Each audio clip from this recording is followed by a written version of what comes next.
मसीह की मेरा नाम है पास्टर राजेश के सबका इस वीडियो में स्वागत हो।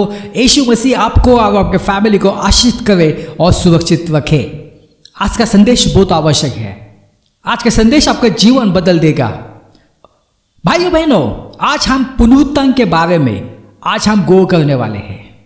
अभी बहुत सारे लोगों की यह धारणा है, मेरी भी पहली थी, यह धारणा है कि सब लोग यानी दुनिया के आरंभ से सब लोग जो भी मर गए हैं वो जो है एक ही दिन में उन सबका पुनरुत्थान होने वाला है, या तो एक ही समय में सबका पुनरुत्थान होने वाला है। यानी हमारी ये धारणा होती है कि एक ही पुनरुत्थान है, मगर भाइयों बहनों ये बाइबल के अनुसार नहीं है। बाइबल कहती है कि एक से ज्यादा पुनरुत्थान है, एक से ज्यादा रेज़रेक्शन है। तो यही आज हम देखने वाले हैं। संदेश में जाने से पहले आपको मालूम होना चाहिए कि अंतिम दिनों में क्या क्या घटनाएं होने वाली है, ताकि आप इस संदेश को आप अच्छी तरह से आप समझ लेंगे। अभी जो चल रहा है इसको कहते हैं चर्च युग, चर्च एज, कलीसिया का समय। अब इसके बाद क्या होने वाला है? इसके बाद जो घटना है वो है गुप्त आगमन, रैप्चर। जो विश्वासी है उनको ऊपर लिया जाएगा। इसके बाद जब विश्वासी स्वर्ग में रहेंगे धरती पर, क्योंकि बहुत सारे लोग धरती पे रहेंगे, धरती पे जो है पीड़ाओं का समय शुरू होगा, जो कि 7 साल का होगा। और पीड़ाओं के समय के अंत में यीशु मसीह का दूसरा आगमन होगा। भाइयों बहनों, रैप्चर में, गुप्त आगमन में यीशु मसीह जो है वो धरती पे नहीं आने वाले हैं, वो जो है वो बादलों पे आने वाले हैं और हम यीशु मसीह को बादलों में मिलेंगे और वहां से यीशु मसीह हमें स्वर्ग लेके जाएगा। मगर दूसरे आगमन में यीशु मसीह जो है वो यरूशलेम में आने वाले हैं। उसके बाद जो है हर्मगेदोन की लड़ाई होगी, जिसमें जो है जो भी दुश्मन है, जो ईसा विरोधी है, जो झूठा नबी है, जो शैतान है, अब ये सबको जो है झील के आग में डाल दिया जाएगा। मगर शैतान को जो है वो बंदी बना दिया जाएगा। इसके बाद शुरू होने वाला है मिलेनियम किंगडम, यीशु मसीह का 1000 साल का शासन धरती से, यरूशलेम से। यीशु मसीह जो है शासन करेंगे, वो खुदाओं के खुदा है, वो राजाओं के राजा हो, बाइबल कहती है। और जैसे ये मिलेनियम किंगडम के अंत में क्या होगा? मिलेनियम किंगडम के अंत में जो है शैतान को जो है और दूसरे जो दुश्मन है उनको जो है आग की झील में डाल दिया जाएगा और वो तड़पेगा, वो अनंत काल के लिए तड़पेगा। इसके बाद होगा बड़ा श्वेत सिंहासन, विशाल श्वेत सिंहासन, जिसको इंग्लिश में कहा जाता है ग्रेट व्हाइट थ्रोन जजमेंट, जहां पे अविश्वासियों का न्याय होगा। और उसके बाद नया आकाश और नई धरती। तो भाइयों बहनों, ये सब अंतिम दिनों की जो घटनाएं हैं। और जैसे मैंने कहा कि एक से ज्यादा पुनरुत्थान है। तो कहां पे लिखा है? आइए हम बाइबल में देखते हैं। हम जाएंगे यूहन्ना 5:29। जिन्होंने भलाई की है वे जीवन के पुनरुत्थान के लिए जी उठेंगे, और जिन्होंने बुराई की है वे दंड के पुनरुत्थान के लिए जी उठेंगे। और वे क्वेश्चन पढ़ेंगे। हम जाएंगे प्रवृत्ति के काम अध्याय 24:15। और मैं परमेश्वर में वैसे ही भरोसा रखता हूं जैसे स्वयं ये लोग रखते हैं कि धर्मियों और अधर्मियों दोनों का ही पुनरुत्थान होगा। तो भाइयों बहनों, यहां से हमें पता चलता है कि दो प्रकार के पुनरुत्थान है, यानी 2 पुनरुत्थान है। एक पुनरुत्थान जो है वो धर्मी लोगों का, और दूसरा पुनरुत्थान जो है वो अधर्मी लोगों का, अविश्वासी लोगों का। तो 2 पुनरुत्थान है, अब बाइबल उसका जिक्र करती है। अभी हम पहले देखेंगे धर्मी लोगों का पुनरुत्थान। तो भाई बहनों, ऐसा नहीं है कितने भी धर्मी लोग हैं, यानी पुराने नियम के धर्मी लोग और नए नियम के धर्मी लोग, चर्च काल के धर्मी लोग और पीढ़ाओं के समय के धर्मी लोग, ये सब धर्मी लोग एक ही समय पे उनका पुनरुत्थान नहीं होगा। तो उसमें भी जो है, उसमें भी स्टेजेस है, ये ध्यान रखना। उनके लिए अलग अलग चरण है, अलग अलग स्टेजेस है। तो अभी हम देखेंगे कि पहले चरण में, पहले स्टेज में किसका पुनरुत्थान होगा या तो हुआ है। तो पहले चरण में देखो यीशु मसीह का पुनरुत्थान हुआ था, जो कि हो गया है। उसके बाद चरण 2 में किसका पुनरुत्थान होगा? यह होगा जो विश्वासी, जो चर्च एज में यानी कलीसिया के युग में जो यीशु मसीह में सो गए हैं, उनका स्टेज 2 में पुनरुत्थान होगा। यानी आपको मालूम है कि जब गुप्त आगमन होगा, जब रैप्चर होगा, तब जो यीशु मसीह में सो गए हैं उनको उठाया जाएगा। तो चरण 2 में नए नियम के जो विश्वासी है, जो चर्च एज के जो विश्वासी है, उनका पुनरुत्थान होगा। अभी चरण 3 में क्या होगा? चरण 3 में जो पीड़ाओं के समय में जिन्होंने यीशु मसीह के ऊपर विश्वास किया, जिनका उद्धार हुआ, मगर जिनको मार दिया गया, जिनको शहीद किया दिया, उनका जो है, उनका पुनरुत्थान होगा। क्योंकि बहुत सारे लोग जो है वो पीड़ाओं के समय में भी वो यीशु मसीह के ऊपर विश्वास करेंगे और उनको उद्धार मिलेगा, मगर बहुत बहुत कठिनों का सामना उनको करना पड़ेगा। उनको मार दिया जाएगा, उनके सिर का कत्लेआम होगा, सिर को कट कर किया जाएगा, तो उनका पुनरुत्थान होगा। और चरण 4 में जो पुराने नियम के जो विश्वासी है, जो धर्मी लोग हैं, ओल्ड टेस्टामेंट के जो धर्मी लोग हैं, उनको जो है स्टेज 4 में जो है उनका पुनरुत्थान होने वाला है। तो भाइयों बहनों, तो ऐसे चरणों में जो है धर्मी लोगों का पुनरुत्थान होगा, एक साथ नहीं होगा।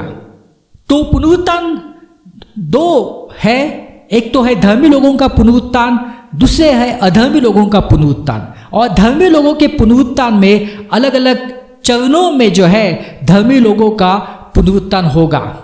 एक पुनरुत्थान तो हुआ है यीशु मसीह का, दूसरा पुनरुत्थान जो है वो चर्च एज में जो विश्वासी है उनका होगा।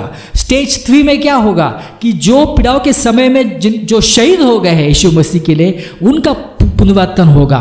चरण 4 में क्या होगा? जो पुराने नियम के जो विश्वासी है उनका जो है उनका पुनरुत्थान होगा। तो ये बात आपको समझ में आएगी, एक ही पुनरुत्थान नहीं है। आइए हम आगे पढ़ते, अभी एक एक हम देखते हैं। पहला हम चरण 1 में जाते हैं जिसमें यीशु मसीह का पुनरुत्थान हुआ है। और पहला कोरिन्थियों अध्याय 15 वचन 20 से 24 बताती है, परंतु सचमुच यीशु मसीह मुर्दों में से जी उठा है और जो सो गए हैं उनमें पहला फल हुआ है। तो यीशु मसीह पहला फल है, क्योंकि जब मनुष्य के द्वारा मृत्यु आई तो मनुष्य ही के द्वारा मरे हुए का पुनरुत्थान भी आया। और जैसे आदम में सब मरते हैं वैसे ही मसीह में सब जिलाए जाएंगे। तो जैसे कि मैंने कहा कि पहला जो है चरण में यीशु मसीह का पुनरुत्थान जो कि हुआ है, और यहाँ पे लिखा है कि जैसे आदम में सब मरते हैं वैसे ही मसीह में सब जिलाए जाएंगे। हालेलुया। आइए अब हम जाएंगे चरण 2 में। और चरण 2 में तो आपको मालूम है कि जो विश्वासी है, जो चर्च युग के जो विश्वासी है, जो यीशु में सो गए हैं, उनका पुनरुत्थान होने वाला है। आइए हम जाएंगे पहला थिस्सलुनीयों अध्याय 4 वचन 13 से 18। क्योंकि प्रभु आप ही स्वर्ग से उतरेगा, उस समय ललकार और प्रधान दूत का शब्द सुनाई देगा और परमेश्वर की तुरही ही फूकी जाएगी और जो मसीह में मरे हैं वे पहले जी उठेंगे। क्या लिखा है? जो मसीह में मरे हैं वो पहले जी उठेंगे। तब हम जो जीवित और बचे रहेंगे उनके साथ बादलों पर उठा लिए जाएंगे कि हवा में प्रभु से मिले और इस रीति से हम सदा प्रभु के साथ रहेंगे। भाई बहनों, अभी यहाँ पे क्या लिखा है? जैसे ही जैसे रैप्चर होगा, गुप्त आगमन होगा, तो जो मसीह में मर गए हैं, जो विश्वास में मर गए हैं, हमारे प्रियजन, अभी उनका जो शरीर जो है वो धरती पे है मगर आत्मा तो स्वर्ग में है। तो यीशु मसीह उनकी आत्माओं को लेके आएगा और फिर जो आत्मा जो है उनके शरीर में जाएगा और वो जी उठेंगे और उनका शरीर बदल दिया जाएगा और वो जो है वो स्वर्ग की ओर जाएंगे। और उसके बाद जो जीवित रहेंगे, बहुत सारे लोग जीवित रहेंगे, हम भी जीवित रहेंगे, क्योंकि गुप्त आगमन कभी भी हो सकते हैं। अभी ये साल हो सकता है, अगले साल, हम उसके बहुत नजदीक में पहुंचे हैं, क्योंकि 2000 साल हुआ है यीशु मसीह आने के बाद, 70 साल हुआ है इज़राइल देश बनने के बाद, तो बहुत सारी भविष्यवाणी पूरी हुई है। तो कभी भी ये हो सकता है। और सबसे जो महत्वपूर्ण भविष्यवाणी है कि इज़राइल राष्ट्र का बनना जो कि हुआ है। हालेलुया। तो हम जीवित रहेंगे, तो जैसे रैप्चर होगा हमारा शरीर बदल जाएगा, हम अविनाश को परिधान करेंगे, क्योंकि ये जो अविनाशी शरीर है उससे हम स्वर्ग में जा नहीं सकते, तो हम अविनाश को परिधान करेंगे और हमको ऊपर उठा लिया जाएगा। तो भाई बहनों, तो ये जो है ये दूसरे चरणों का जो है वो पुनरुत्थान है। अभी तीसरे चरणों में क्या है वो हम देखते हैं। प्रकाशित वाक्य अध्याय 20:4, फिर से मैंने सिंहासन देखे और उन पर लोग बैठ गए और उनको न्याय करने का अधिकार दिया गया, और उनकी आत्माओं को भी देखा जिनके सिर यीशु की गवाही देने और परमेश्वर के वचन के कारण काटे गए थे, और जिन्होंने उस पशु की और न उसकी मूर्त की पूजा की थी, न उसकी छाप अपने माथे और हाथों पर ली थी। वे जीवित होकर मसीह के साथ 1000 वर्ष तक राज्य करेंगे।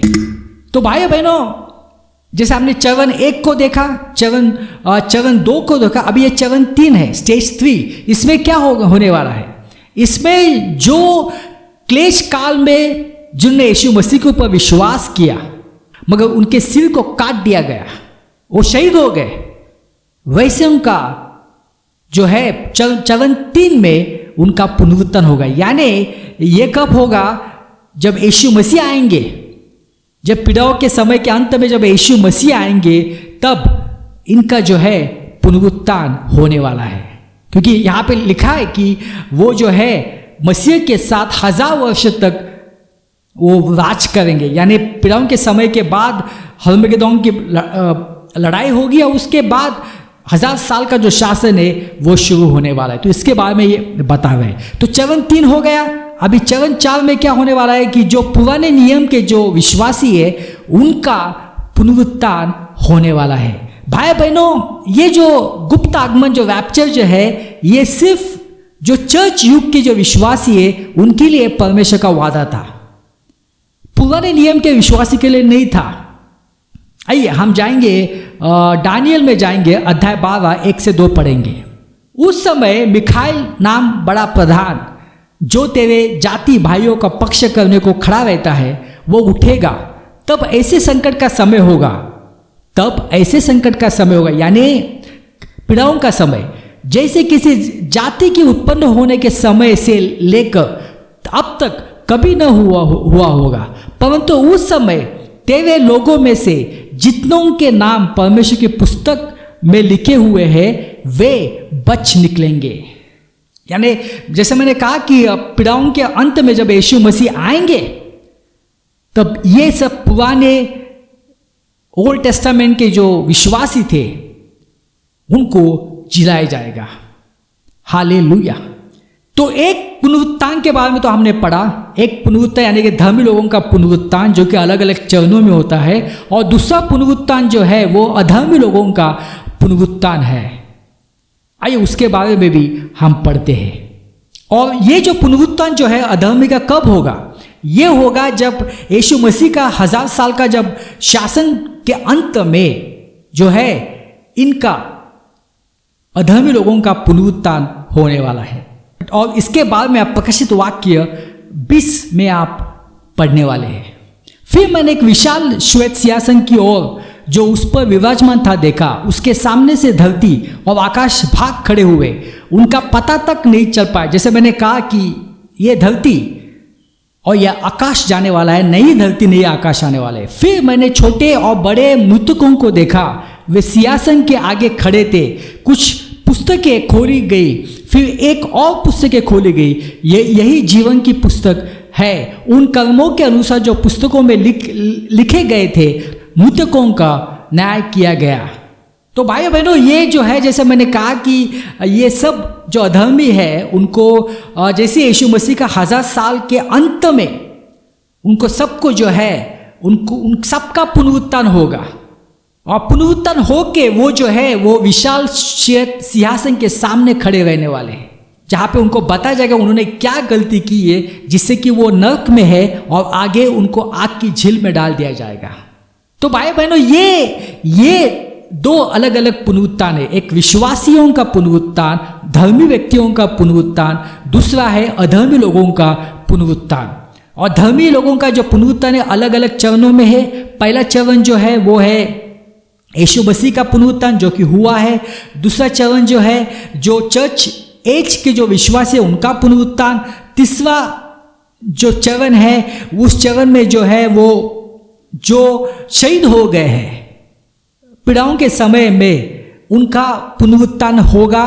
और चौथा जो है वो पुराने नियम के जो विश्वासी है, जो धर्मी व्यक्ति है, उनका पुनरुत्थान होने वाला है।